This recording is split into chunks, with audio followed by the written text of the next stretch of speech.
आज मैं जीत गया हूँ, वो हार गया।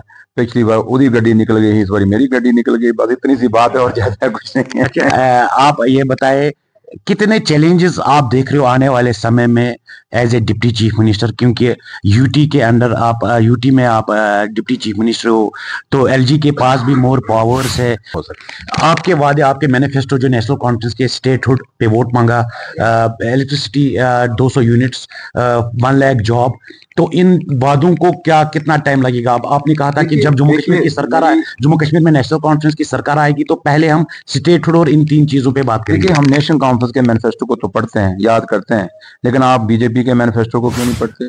आप एक वक्त आ गया, 5 साल का टाइम है हमारे पास, आपको खुद दिखेगा कि नेशनल कॉन्फ्रेंस जो मैनिफेस्टो मैं लिखा था वो भी किया, उसके बाहर भी जो काम थे वो भी किए। तो इसलिए ये मुद्दा नहीं है कि भाई मैनिफेस्टो, अगर मैनिफेस्टो की बात है तो 2014 आपको याद होगा, बीजेपी के लोगों ने कहा था कि 15 लाख आपके खातों में आएगा। क्या आ गया था? मेरे साथ इस वक्त है जम्मू कश्मीर के deputy chief minister Surendra Chaudhary. ये इसलिए इम्पोर्टेंट है क्योंकि इसने बीजेपी के जम्मू यूटी के चीफ है रविंदर रैना, उसको हराया जो हाल ही में इलेक्शंस हुए। तो चौधरी साहब, आपको पहले मुबारक हो, आपके डिप्टी चीफ मिनिस्टर का ओहदा आपको मिला, और आप कितने खुश आज 10 साल के बाद लोगों को खिदमत करने का मौका मिला। देखिए, आपका शुक्रिया, लेकिन जहाँ तक ताल्लुक है डिप्टी चीफ मिनिस्टर का, मैं अपने लीडर डॉक्टर फारूक अब्दुल्ला साहब और उमर अब्दुल्ला साहब का मेरे पास लफ्ज नहीं कि मैं उनका शुक्रिया कैसे अदा करूं। मेरे परिवार के पास भी लफ्ज नहीं कि हम उनका शुक्रिया अदा कैसे करें, क्योंकि एक छोटे से परिवार के निकल के मैं यहाँ तक पहुंचा हूँ और आज जम्मू कश्मीर का मुझे डिप्टी चीफ मिनिस्टर बनाया गया। हम तो मिनिस्टर ढूंढ रहे थे, तो हमें डिप्टी चीफ मिनिस्टर बना दिया। तो मेरे लीडर का बहुत बहुत शुक्रिया। मेरे कॉन्स्टिट्यूंसी नौशहरा, जहाँ से मैं इलेक्शन जीत के आया हूँ, वहाँ के लोगों के लिए फख्र की बात है, क्योंकि वहाँ के लोगों का जो एक फैसला आया, इतने बड़े तूफान के बीच में से हम निकल के आए, और आपको पता है कितना कैसा इलेक्शन नौशहरा में हुआ।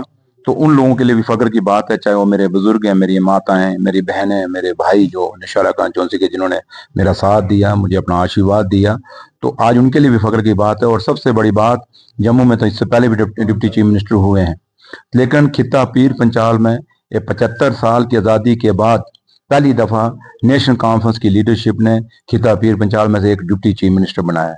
और खित्ता पीर पंचाल के लिए भी हमें फ़ख्र है कि हमारे उन लोगों, खित्ता पीर पंचाल के लोगों के लिए भी हम शुक्रिया अदा करेंगे फारूक साहब का और उमर साहब का, जिन्होंने एक मौका दिया खित्ता पीर पंचाल को भी डिप्टी चीफ मिनिस्टर बनने का। तो ये बहुत बड़ी बात है। तो इसलिए ये जो खासकर मेरे परिवार का जहाँ ताल्लुक है, हम उमर साहब का और डॉक्टर फारूक अब्दुल्ला साहब का, मैंने उमर साहब को स्टेज पे जब मेरा कहा गया तो मैंने उनको कहा, मैंने कहा जनाब ये बहुत बड़ा कर्ज आपने मुझ पे चढ़ा दिया है, और अब मैं कैसे मुकाऊंगा या भगवान ही जाने। चौधरी जी, आप बताए, आप 8 अक्टूबर के बाद सुर्खियों में रहे क्योंकि आपने जम्मू कश्मीर का बीजेपी चीफ जो है रविंदर रैना, उसको हराया। तो इलेक्शन स्ट्रेटेजी क्या थी? क्या टफ लग रहा था आपको? थोड़ा हम बैक करने की कोशिश करेंगे कि उस समय जब आपको टिकट मिली और कितना सख्त लग रहा था आपको रविंदर रैना के सामने इलेक्शन लड़ना।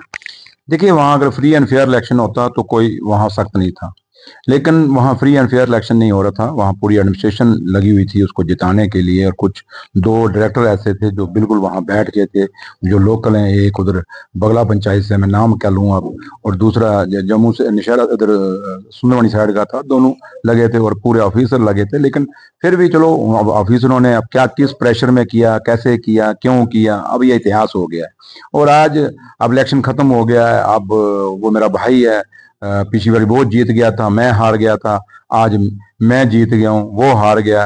पिछली बार उसकी गड्डी निकल गई, इस बार मेरी गड्डी निकल गई। बस इतनी सी बात है और ज्यादा कुछ नहीं है। अच्छा, आप ये बताएं कितने चैलेंजेस आप देख रहे हो आने वाले समय में as a deputy chief minister, क्योंकि यूटी के अंदर आप यूटी में आप डिप्टी चीफ मिनिस्टर हो, तो एलजी के पास भी मोर पावर्स है, और कितना चैलेंजेस आप देख रहे हो आने वाले समय में इस हुकूमत की? कोई चैलेंजेस नहीं है। चैलेंजेस ये हैं हमारे सामने, ये नहीं है कि मैं डिप्टी चीफ मिनिस्टर बना हूँ या यूटी के अंदर या सरकार बनी है यूटी के अंदर, वो कोई मसला नहीं है।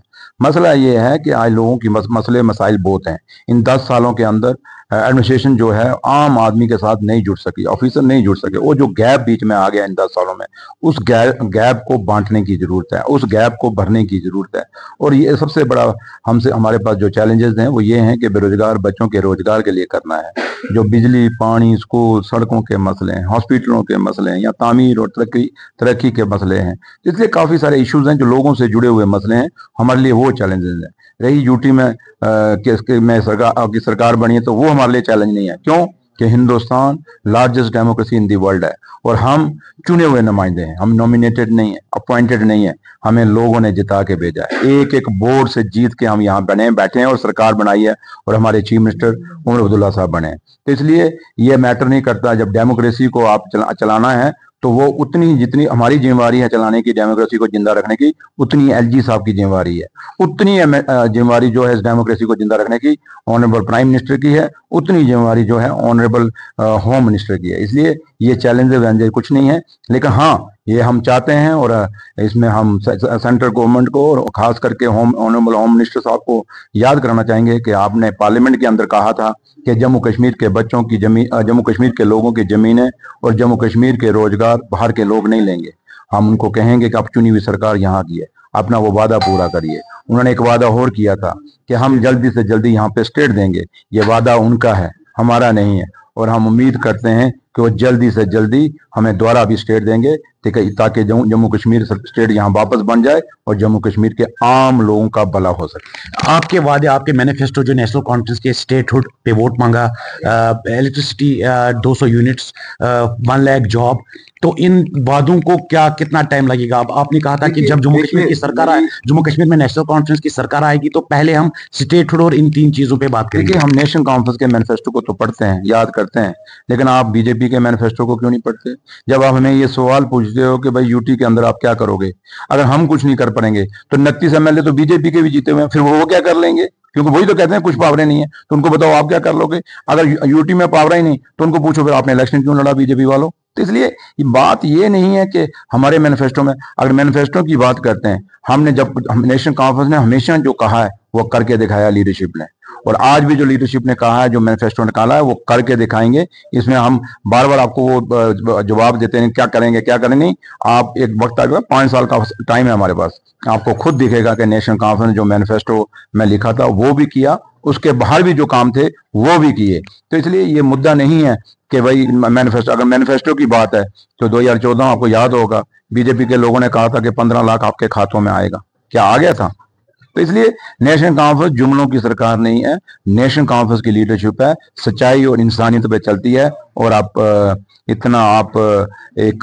मैं आपको कहूंगा कि आप ये सोच लें और आप अपने दिमाग में ये बैठा लें कि नेशनल कॉन्फ्रेंस 5 साल के बाद, जब, क्योंकि हमारा एग्जाम तो 5 साल बाद आएगा ना, उसमें पता चलेगा ना हमने क्या किया क्या नहीं किया, मैनिफेस्टो में क्या था क्या नहीं किया। तो इसलिए जब 5 साल के बाद हम जब इलेक्शनों में उतरेंगे, बिल्कुल दावे के साथ उतरेंगे और ये दिखा के उतरेंगे कि देखिए नेशनल कॉन्फ्रेंस ने 2024 में जो आपको कहा था वो करके दिखाया है, और आगे के फिर अगला मैनिफेस्टो। लास्ट में एक सवाल, पीर पंजाल रेंज की अगर हम बात करेंगे, पिछले 2-3 सालों से वहां पे बहुत सारे ऐसे इंसिडेंट हुए जिसमें एम्बुश अटैक्स, तो सिक्योरिटी के लिहाज से क्या आपकी स्ट्रेटेजी रहेगी?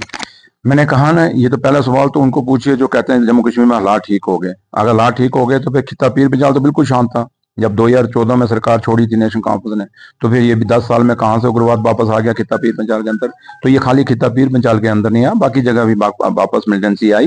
तो लिहाजा इसको कंट्रोल करने की जरूरत है। और जहां तक नेशनल कॉन्फ्रेंस है, नेशनल कॉन्फ्रेंस ने इस मिलिटेंसी के अंदर बढ़िया कुर्बानियां दी हुई हैं। ये वो जमात है जिसने कुर्बानियां दे के इस रियासत की हिफाजत की है।